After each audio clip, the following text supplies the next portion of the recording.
GM, good morning. Welcome to the Milk Road Show, the daily crypto show where the trend is your friend, unless you're still waiting on one more dip. I'm your host, Jay Hamilton. It's Wednesday, May the 21st. Today, we are joined once again by Julio Moreno, Head of Research over at CryptoQuant.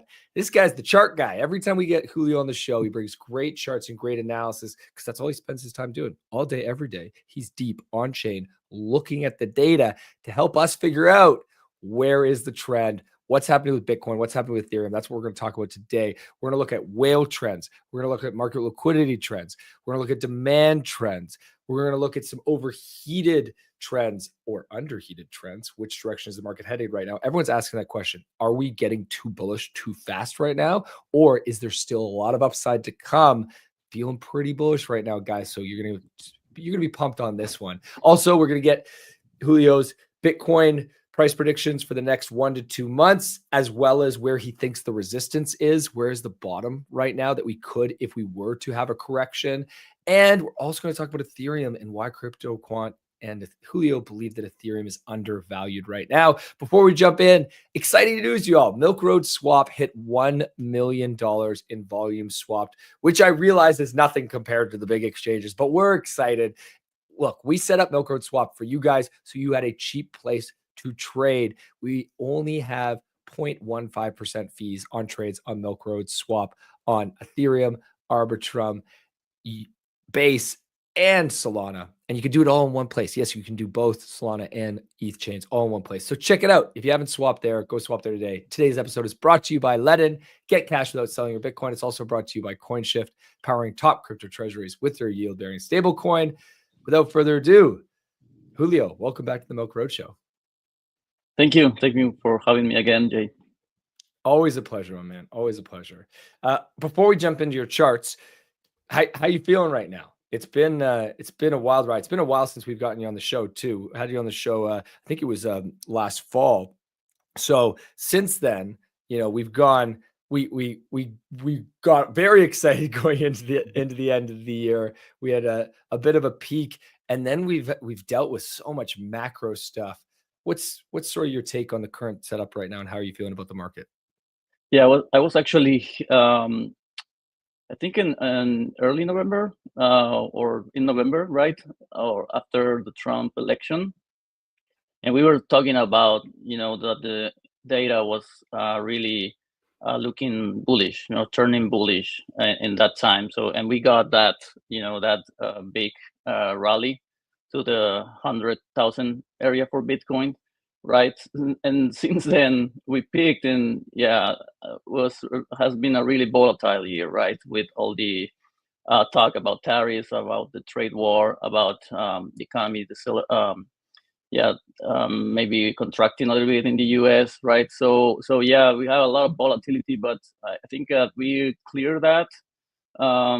We got a better signal of what the tariffs will be, and so the market started to react again, and the demand for digital assets came back. So that's what we're seeing right now. The market and the demand came back after we get a better sense of what the tariffs were. Base case, and we're gonna obviously we'll give your full case for us this episode, but I always like to give a little bit of teaser. Base case, you bullish right now, or do you think that we're a little bit overheated and we're due for a correction here? Yeah, overall bullish, and I don't think that we are in that stage of overheating right now. When we got in, I think it was late in January, we got into that stage of overheating, and then we got the correction because of the tariff tag. But right now, the indicators doesn't show like we are in the overheated yet. But we need to always be monitoring the indicators so that we know what signals they're giving us. But right now, no, and we're gonna see this in the charts.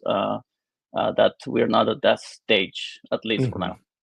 Yeah, great to hear. The one thing, I mean, when it's so interesting, when markets pump like they are right now, it brings so many people back in. And I think that there's still a lot of people that are sitting in fear and uncertainty because there was such a strong market sentiment. You and I were talking about it before we recorded. It was unbelievable, the sentiment shift that happened as a result of tariffs. And that overhang is still here. And so I think that there's a lot of cautious optimism right now, which leads me to say, hey, we've got some room to run here. And I know we're already running right now. I mean, every day you wake up right now and it's like, oh my gosh, here we go. And you're seeing green candles everywhere, particularly on Bitcoin and ETH bouncing back. So very exciting times. Okay, let's look at some charts. Let's start with Bitcoin and talk to us about Bitcoin demand and how demand was affected by tariffs, and then where you're seeing demand now. Yeah, so this chart, it's for me is my best estimate of how demand for Bitcoin is growing or contracting. So that's what it is measuring right here, and you can see that the big green areas on November after the election, right? We got that spike in demand. Everyone was really bullish. The prices were still under 70K, and you could see already like demand growing even as prices didn't move a lot. And we got because we had this increase in demand, we got into the 100,000 area for Bitcoin. But you can see after that, after late January, demand slowing down, right? This is growth.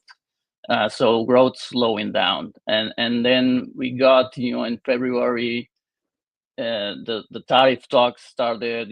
Trump started to make announcements about this, and it came on April the announcement, the official announcements on the tariffs, right, for every country, and that's why you see that big red area there for demand. So demand was actually contracting, and so yeah, when you say like the market got really bearish, it's because of that, and you can see that in the data, like demand contracting sharply in that period, and so right now we see demand growing again since maybe late April, when we got the delays on tariffs, right? Trump announced the 90-day delay, and then the market, I think that is now seeing that maybe the tariffs aren't as bad as initially, right? In terms of the how high they were initially when they were announced, and so maybe when they were ridiculous, it made zero yeah, sense. exactly. So and now maybe we do have the tariffs, but it will be much lower, right? So that causes a sentiment shift, right? And so since late April, early May, you see that demand for Bitcoin.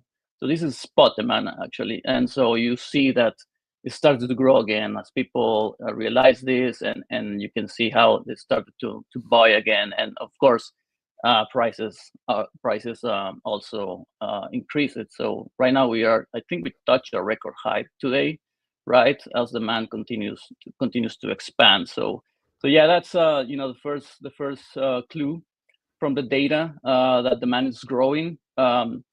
Still not as much as in January, but it's a really big shift from what we saw in March, April. It's so exciting. Have we hit all-time highs? I'm just checking right now. Are we at all-time highs? I think for a little bit we touched it. We're just below 109 right now. Yeah. For a little bit we touched it. Did we wick above 109? Yeah. Yeah, let's 109. Go. Julio, we gotta get you on the show more often, man. Look at this. You come on the show, all-time highs. Let's go. Just while we're mentioning tariffs, one thing that's very interesting to me is I fully agree with you that we're getting a lot more certainty around tariffs. But we also have a lot of 90-day pauses. And I think that one thing that the market needs to keep an eye on is the the end of those 90-day pauses. So I feel very good. We had a great episode live on X yesterday with Arthur Hayes, and he talked a lot about how he is very bullish through end of June, mid-July, but then he gets quite bearish again into end of July and into August because a lot of these tariff pauses are, especially the tariff pause, the 90-day tariff pause with China, are going to expire. And when those expire is when you can expect to see uncertainty again, because we'll be coming up to those dates. Very good chance we might, I mean, unless we get a magical deal and like everyone's like, let's go, everyone's happy. I just, especially with the US China, I don't know if that's going to be the case. And so I think really it just shows how much you need to stay tuned in to the market to make sure, and to macro right now, because you and I were saying ahead of the show as well, like the headline risk as a result of Trump is so extreme and is not going to go away for the next 4 years. So sorry everybody listening in, but you're going to have to tune into the show or some show every day for the next 4 years, because there's just so much noise and so many things that could happen. There could be, just adding to that, there could be like volatility around those dates, right? And so, but what I like about, looking at the hard data is, you can see how it reacts to the headlines, right? And so, okay, let's look at demand when that happens. Let's look at valuations and all that. So yeah, but definitely we do have to be monitoring this because, it's Trump. He just makes announcements, and so we really don't know what he will announce next. But I think that's why the data is here, and to monitor those how the market responds to those headlines. Okay, let's look at how the whales are responding right now.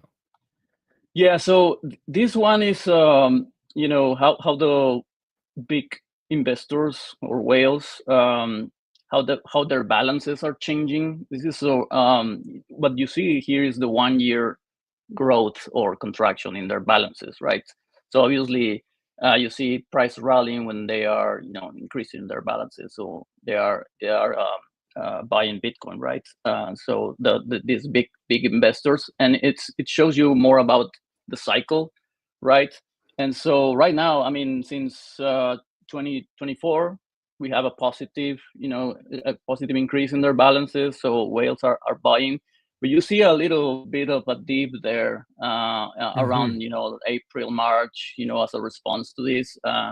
And so that in that period we had some uncertainty about, okay, maybe this is a shift in the trend, right? But as we got more clarity to the tariff situation, we see that they are increasing again their balances. So these whales are buying Bitcoin, right? So and this is just to clarify, when we see whales, and we are excluding like the we're following addresses, right? But we're excluding exchanges, we're excluding like mining pools, just to take out all of the noise that generates. But this is just like the excluding those, so they are investors.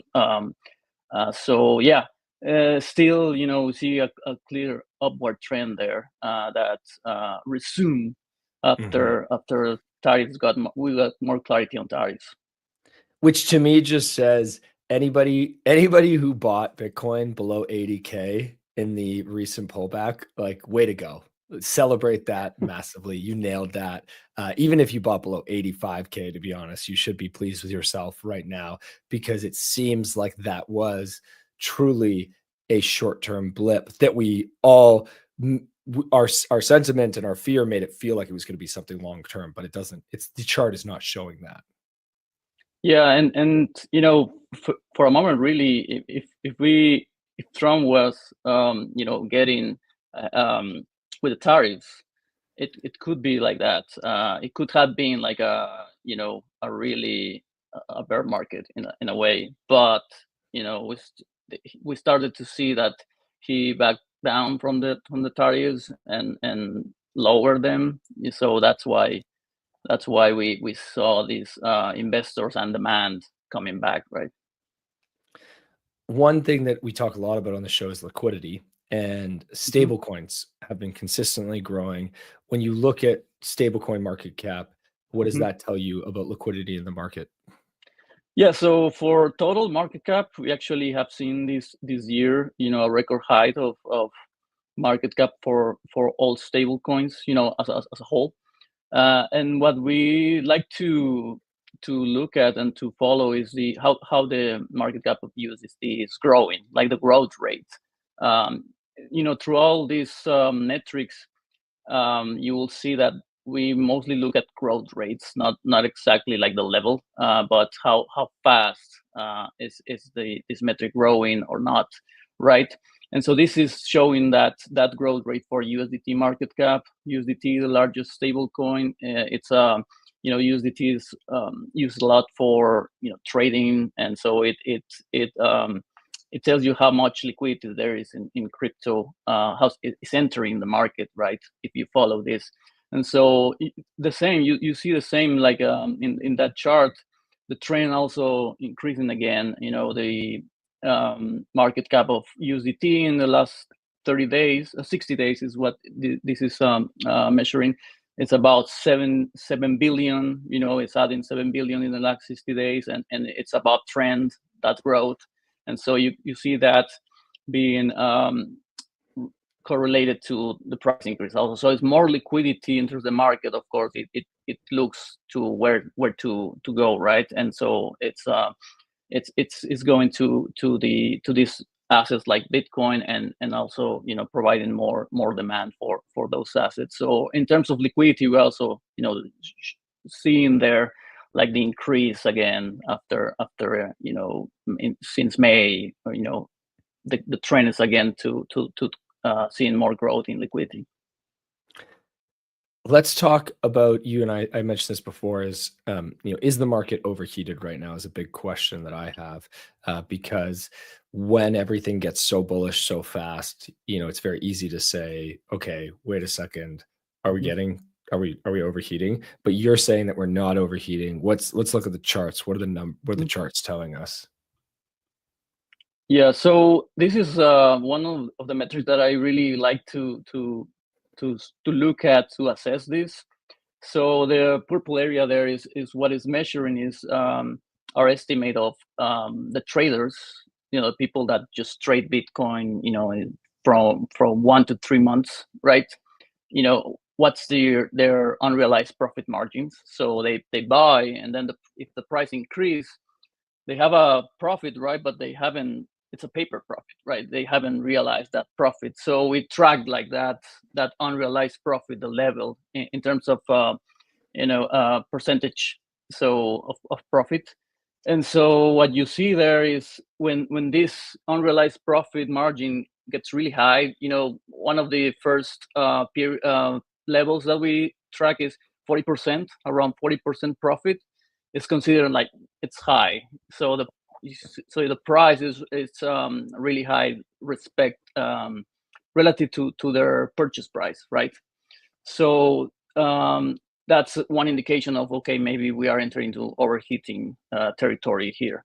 And when it gets really high to 70% margin, profit margin, it's definitely like overheating, way overheated for Bitcoin. So, and you can see there in the past local tops that we've seen since 2023, how when it goes to 40% profit margin, and then we should expect like correction in prices, because they will start selling, all these traders will start selling and realizing that profit, right?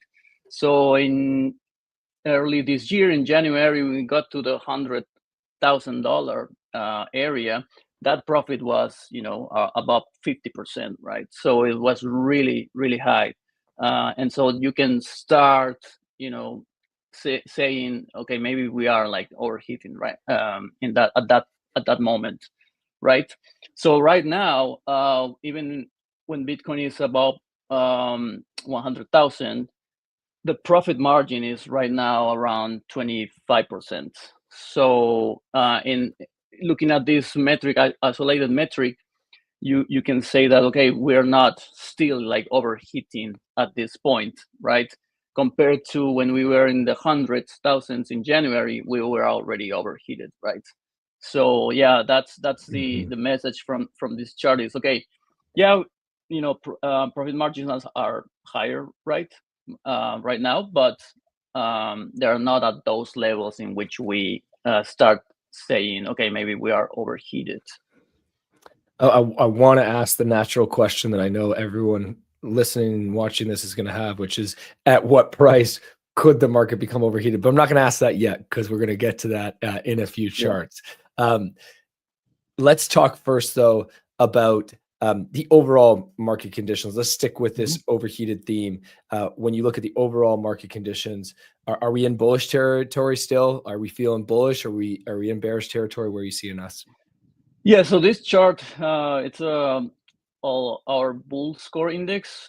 So it tracks 10 on-chain metrics that we think that are really important metrics in order to track the cycles in the market, even the long term or the more short term cycles, right? So it goes from 0 to 100, and if it's 100 is the most bullish, right? Or that green area that you see there, it's when we say we are in bullish territory.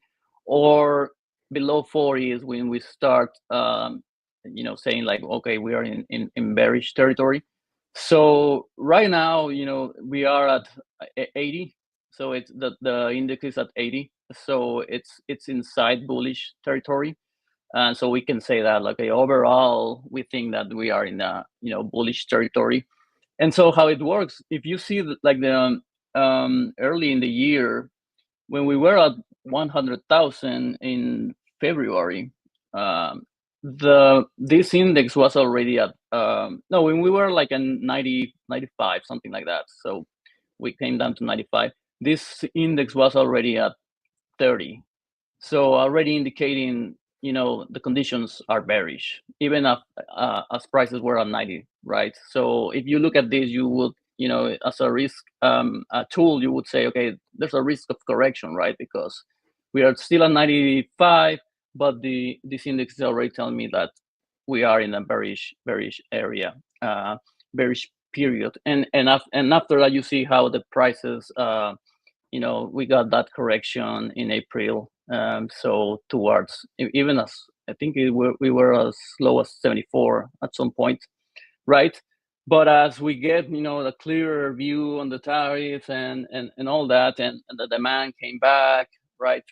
And so we see that we started to get into bullish territory again, especially when prices were coming up again to the 90s. And so that's where we are right now, like in bullish territory overall. Looking at these 10 on-chain metrics that we follow.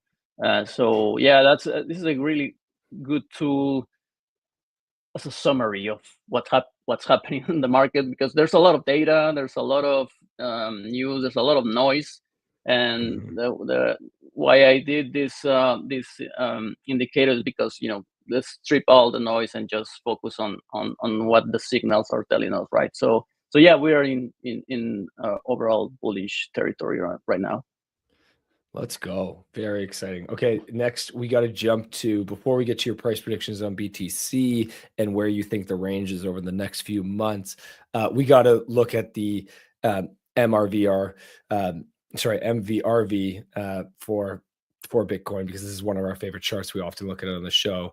When you look at this chart, what are you seeing right now? So yeah, the way I see this one, so this is comparing the price to the market price to the average cost, right, of the entire Bitcoin supply, right? And so what this typically indicates is how high the price is relative to that. So in previous market tops, it goes to really close to 1 in this metric. It's the red area there, right? So that's one way to see it.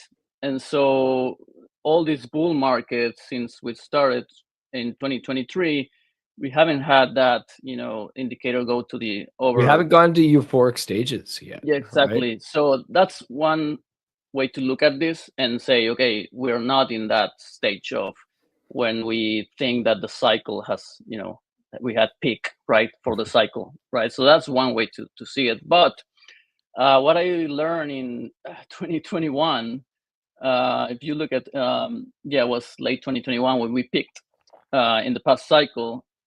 We weren't in that area, right, like that red area. But the indicator was already, going on a downward trend. So that's why you see there, the dotted line there is like the average, the moving average of the indicator, right? So that's another way to look at is, okay, the indicator is above or below its average, right? Because what I've learned is that we don't necessarily need to go to those euphoric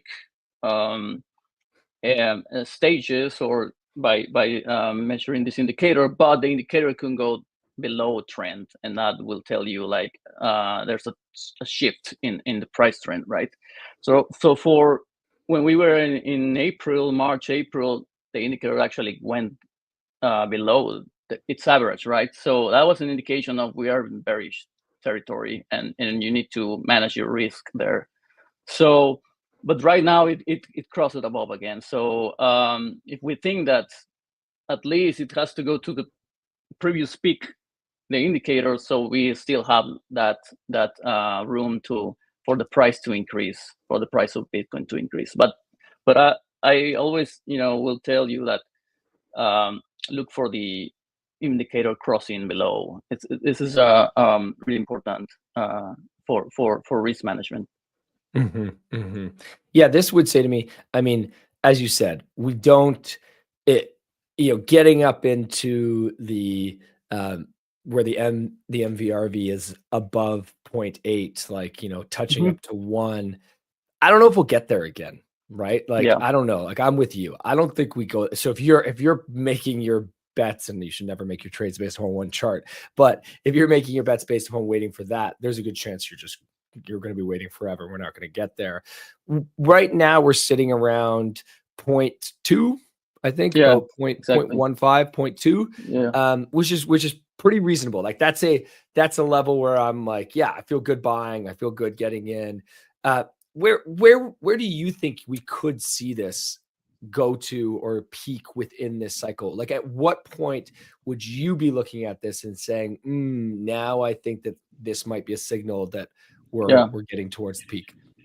Yeah. So I agree. No, it doesn't need to go to the extreme area. So what I would look is to the previous local tops for the indicator. You can see that in March of this year, then in those ones exactly. And you see those local tops, compare that to 2021 November, it was the same, right? Like this is the same area.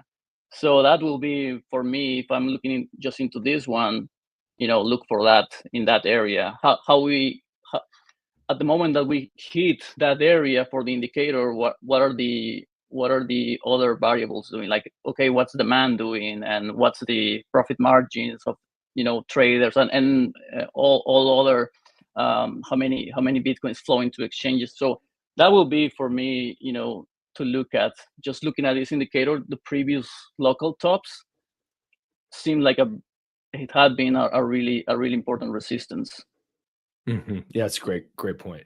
And that resistance is around 0.4. 0.4 exactly. Right? Around 0.4. Okay.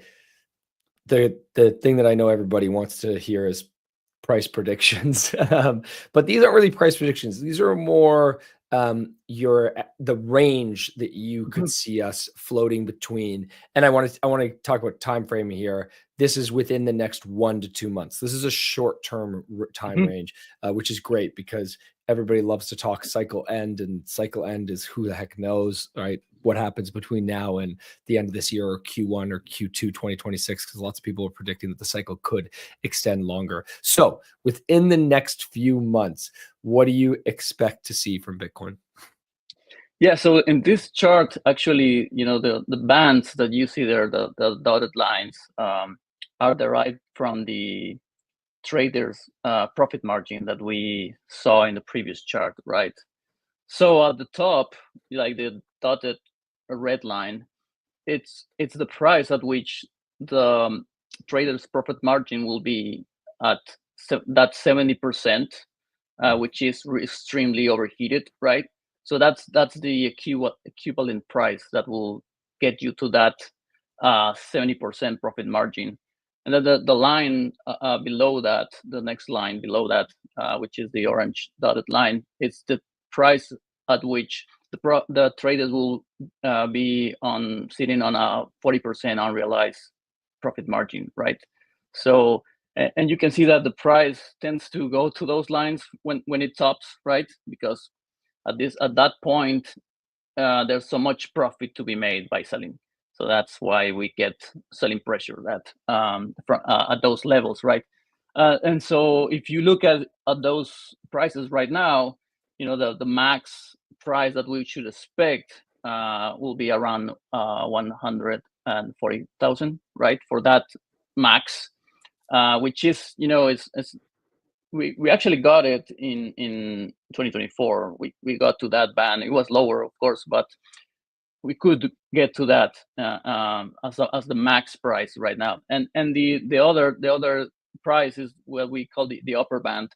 It's around 118,000 for Bitcoin. So yeah, it's not a prediction, but it helps you to really really get some, I would say, like, what will be the plausible prices to expect, right? I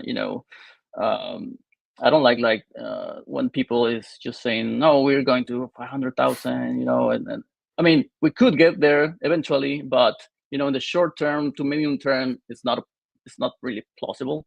And so that's why these bands are for, like, okay, they tell you, like, okay, what's the normal thing to expect for prices. So that's it's between that 118,000, 140 if we get really euphoric, and then also these lines also are good to look at for price to what's the lower price that we could get, right? So right now that is around 84,000 so that's the range that I would expect. Of course, this change every day because traders are selling and buying, and we are tracking that, at which price they are selling and buying, right? So yeah, that's the range, but it will definitely change. But that's the normal, I would say, someone should expect in the next few months. Yeah, and okay, so just to range you're looking at is there's a pretty solid target of Bitcoin getting to 118K. There's a upper max you're seeing right now around 143,000. So Bitcoin's targeting somewhere between that range, which, to be honest, from everything I'm hearing, feels pretty good right now.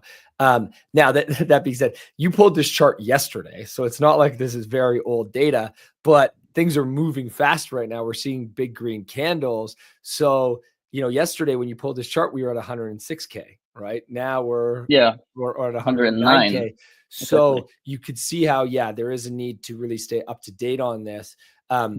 It feels like, though, that in the short term, I also feel pretty good about this. I feel pretty good about this, like 120 to 150 range within the short term for Bitcoin. There's a lot of tailwinds right now. I don't see any negative catalysts in the short term. I think we've priced in tariffs. I don't think we're going to see much noise there in the short term other than some positive noise. I think we've priced in Powell and the Fed not basically doing anything and sitting on their hands. Nobody's expecting them to do much at the next meeting in June. So it feels like just sort of smooth seas, and we could sail here up to this, 120, maybe we even get up to 140, 150 range in the next month or two, which let's go. That feels pretty good, everybody. And you can see how, last time we hit all-time highs was also the same time we hit above 100K for the first time, which, as you said, exactly. A lot of people had a lot of profit. And so we couldn't sustain that because there's just too much sell pressure, because so many people are like, hell yeah, like I can't believe we're above 100K. We're probably a lot of people, and let's go. I got some profit to take. So we couldn't sustain it. This time it's a different setup. We're much more sustainable. So I don't think we should fear this all-time high the same way it was a different state last time. So yeah, feeling pretty good. Julio, this is making me think we got to get you back on the show in a month to revisit this, because I think things are gonna move fast over the next month. Okay, any final thoughts to share on Bitcoin before we chat quickly about ETH before we let you go? Yeah. So again, I mean, this is something that I always want to remind people. It's something that you need to be monitoring, right? Or seeing the data as it comes, and what what these movements and what sentiment, how is it reflected in traders and investors' actions, and it's reflected in on-chain data. So always monitoring. Don't take these charts as okay, that's what it is right now, and it should go as I expect. No, we need to be monitoring this on a day-to-day basis, and this is why we are here for. Fully agree. Okay, let's take a look at ETH. So ETH has just been, I mean, it's the it's the asset that everybody likes to laugh about, but everybody's got big bags in it. I certainly do, and I'm still bullish ETH. But when you look at ETH, you put out a report last week basically stating that you believe that ETH is undervalued. Talk to us about what you're seeing when you look at ETH. Let me pull up a chart here as well for you. Yeah. Yeah, exactly. So the way that I mean, you can analyze it on its own, right? But I think that is more helpful to analyze it, with respect to Bitcoin, with respect to what Bitcoin is doing, and so that way you can compare like really what's happening on it. So one way we do it is to estimate how overvalued or undervalued ETH is relative to Bitcoin, right? And so what we're seeing right now is if you look at those red circles there, so this is the MVRV ratio, but for the two coins at the same time, right? The relative price and the relative MVRV for these two coins. And so the MVRV for the price of Ethereum relative to Bitcoin has reached really undervalued levels, which are the when the indicator enters this green zone that we see there, and this hadn't happened since I think it was 2019, around July 2019. So it hasn't happened in almost 6 years, right? So under this criteria, the price of it is just too low. It's really, really low, right? What will it do next? It's really difficult, right, to say, but it definitely is at all-time lows relative to Bitcoin, and not just the price, but the relative value of the two. So it's really undervalued. Historically, the last time, as you said, this hasn't happened in almost 6 years. The last time and the previous 3 times, looking at this chart 3 times, that the MVRV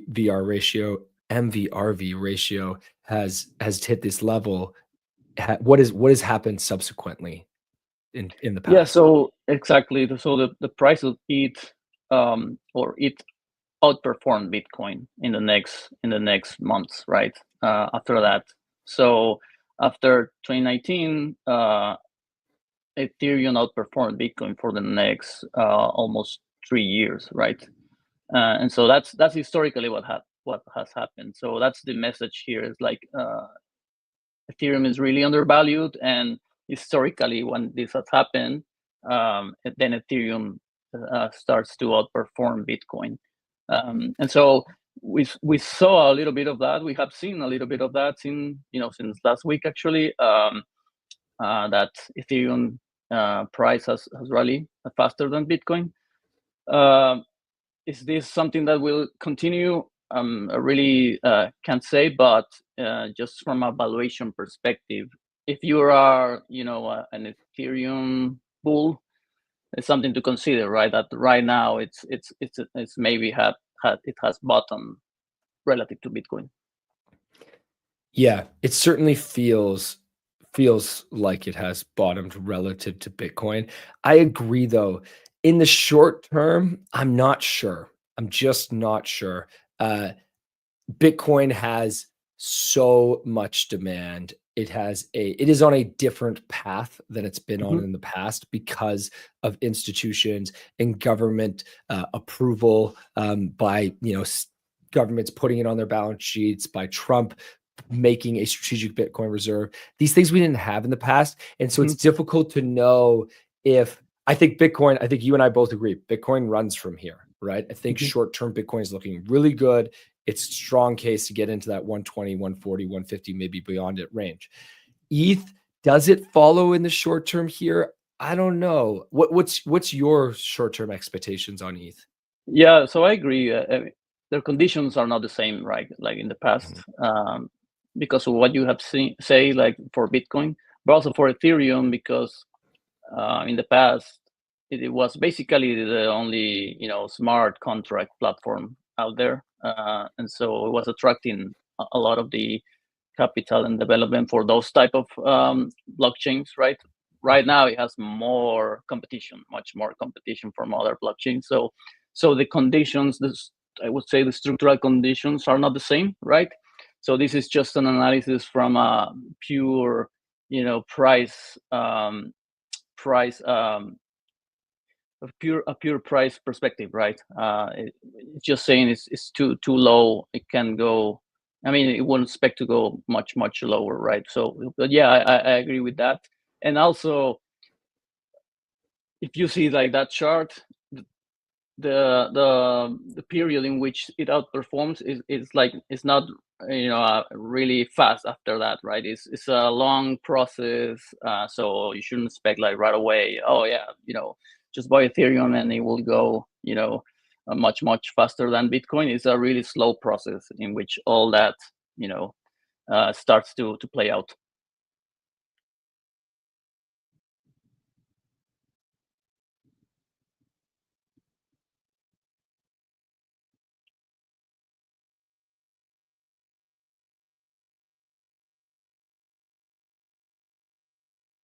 Sorry, Julio. I don't know if you can hear me. My computer is struggling right now. All this Bitcoin madness. Everyone's as Bitcoin pumps here, my computer breaks down.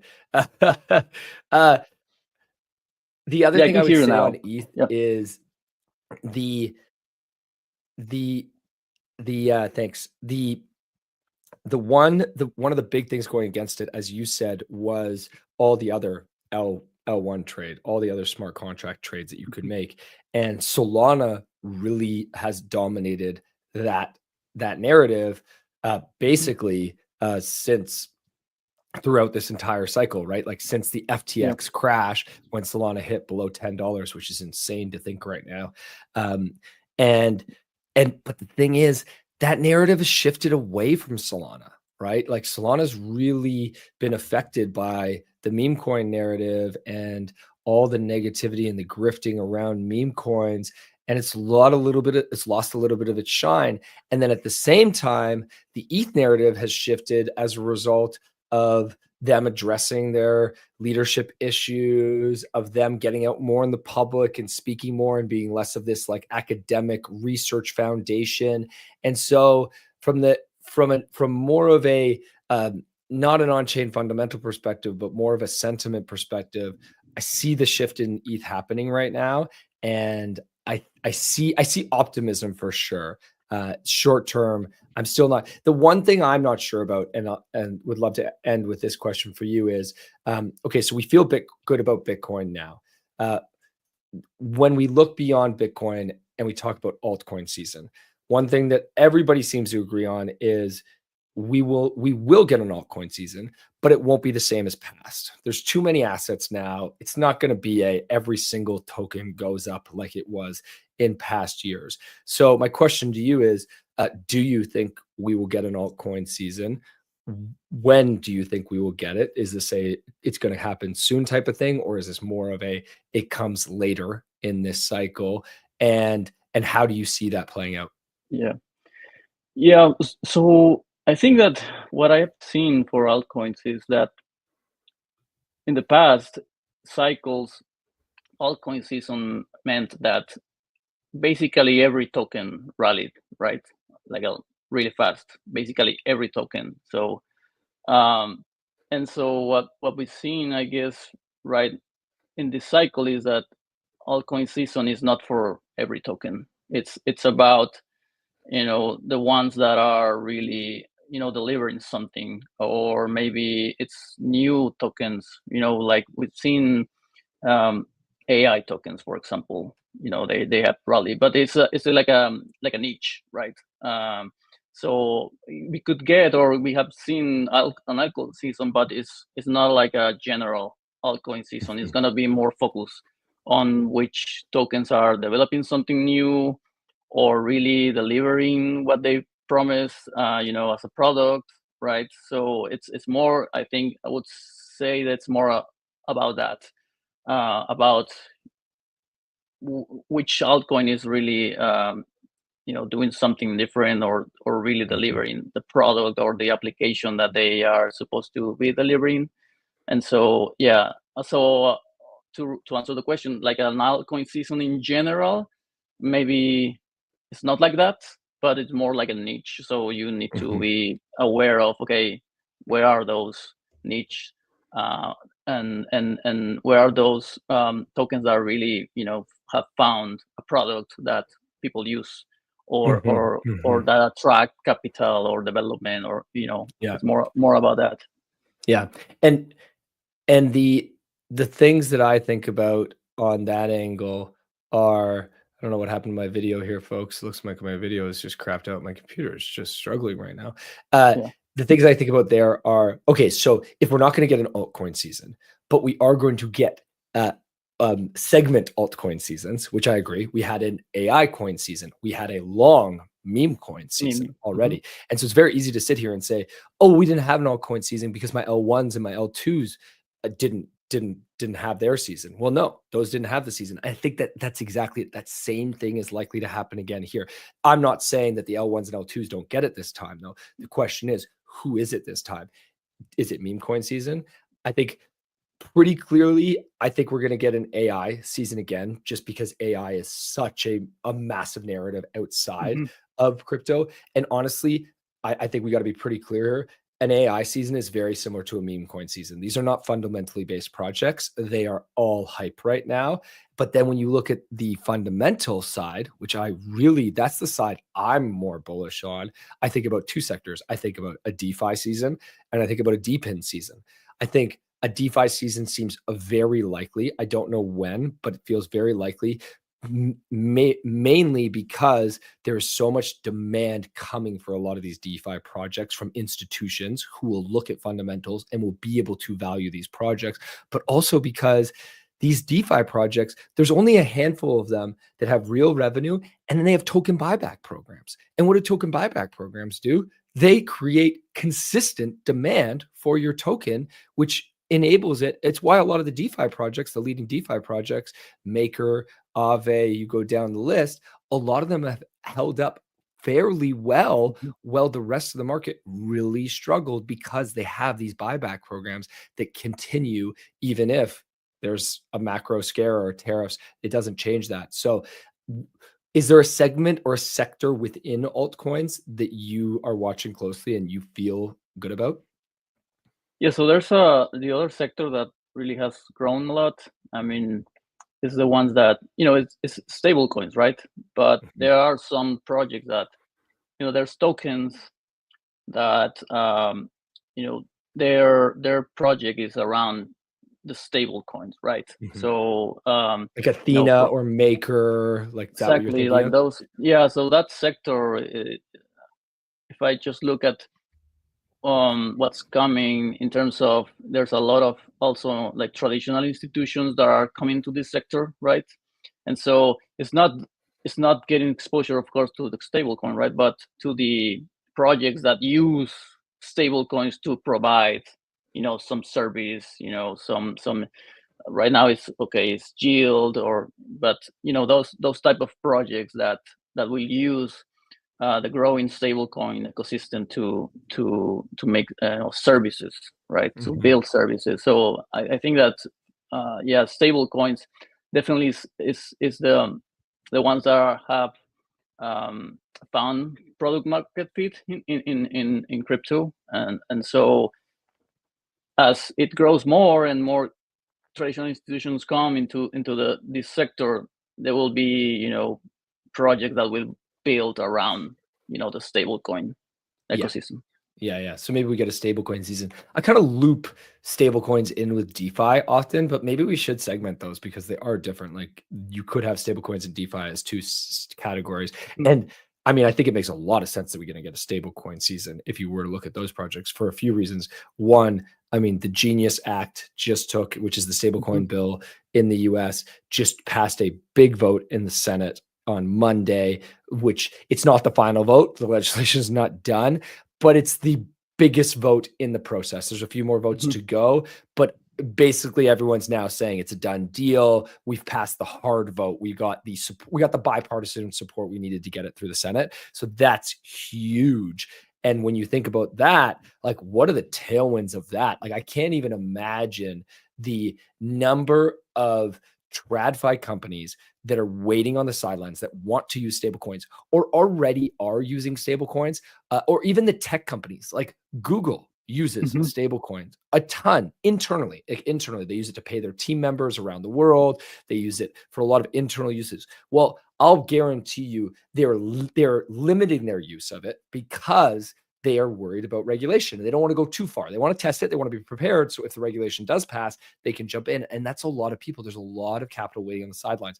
I don't know if you have a stablecoin prediction, but everyone I'm talking to is thinking stablecoins somewhere between could pass 500 billion. We're well on our way. That would be a massive all-time high, obviously almost double from where we are right now. But lots of people thinking we could get to 1 trillion in stablecoins in this cycle. And even more importantly, that stablecoins are going way beyond that in the long term, right? So even beyond this cycle, it is an upward trend. I mean, if you look at the stablecoin chart, it basically never goes down. It only goes sideways. In bear markets, it does not go down. So I think, yeah, it feels like a no-brainer there. Yeah, definitely agree. And this all, especially as you say, like these tech companies also are, coming again into the industry, right? So also like Meta is also thinking, they tried before. Yeah, I with guess Libra, the regulation wasn't there, right? Yeah. And so now they have a more clear regulation in place, or it will be a clear regulation in the US. So yeah, definitely these are massive companies, right? Global companies. So yeah, we could easily get there for stablecoin. One of and I didn't even mention Stripe actually. Stripe just launched their stablecoin accounts, I think it's called. I can't exactly remember the name of it, but basically what it allows you to do is anybody who has a business on Stripe can now off ramp into stablecoins. So you could like skip a bank, right? Like usually if you have a business on Stripe, you need to take your money out of Stripe, you take it into your bank account, and then you do whatever you want within your business. But now what you could do is you could just go straight from your Stripe account straight into a wallet, into a stablecoin. That's huge, right? That is huge. And they just launched that a few weeks ago. Like the tailwinds on stablecoins and what's coming here, it's just going to be massive. And as you said, there is rumors that Facebook Meta is either going to build their own stablecoin, which feels like such an obvious thing for them to do, or I could see them buying. One of the big takes that Kyle, my co-owner at Milk Road, has is that he thinks that Meta will buy a massive stablecoin company like a Circle or something like that. And we've heard recently that Circle is pre-IPO exploring maybe selling, right? Yeah, and Coinbase and Ripple are very interested. So there's a lot of things happening here that I think we need to move beyond the tariff world. We need to get excited about the future again. And we need to notice, it's almost like we need to reposition our mind to where we were coming into 2025 and feeling so incredibly bullish. that is, I think we're back in that place, because none of those things that were happening in 2024 have gone away. Exactly. Like none of the fundamental things, none of the growth, none of the legislation, none of all those things that we needed to in order to mature the space that are going to allow more capital to come in. All that stuff still exists. We just had a tariff scare. So yeah, game on. Let's go. Yeah, I agree completely. Okay, Julio, fantastic. Thank you so much for having me on the show. It was a long one. We went long, but the charts are just so good, my man. Huge bow to you and the team over CryptoQuant. Everybody listening in, we will link to the reports that we discussed today. If you guys want to see any of these charts, if you want to see the deck that we discussed, we'll link to that in the show notes so you can check it out. As always, we appreciate your time. Go ahead. Can I just make a really quick announcement? Of course. Yep. So Pizza Day is coming, right? And so we at CryptoQuant have some discounts for the Pizza Day starting tomorrow. I think it's for a week. So if you go to CryptoQuant, there's gonna be discounts up to 30% if you subscribe to our plans. So just check it out starting tomorrow. And again, thank you for it's CryptoQuant.com. And so thank you for the invite. No doubt. Always great to get you on the show, Julio. Let us know in the comments if you want us to get Julio back on the show. Celebrate Pizza Day. Go check out CryptoQuant. Great service. Really big fans of them. And I got to remember you guys, before we let you go, none of this is financial advice. Do your own research. This show is for entertainment and informational purposes only. Julio and I are not your financial advisor. You should know that investing is risky, and you should only invest what you're prepared to lose. And I got to remind you one more time, Milk Road Swap, 1 million in volume, which is huge for us. We're very excited about it. So if you're swapping, go check out Milk Road Swap. Have a wicked awesome day, y'all. We'll see you back again tomorrow.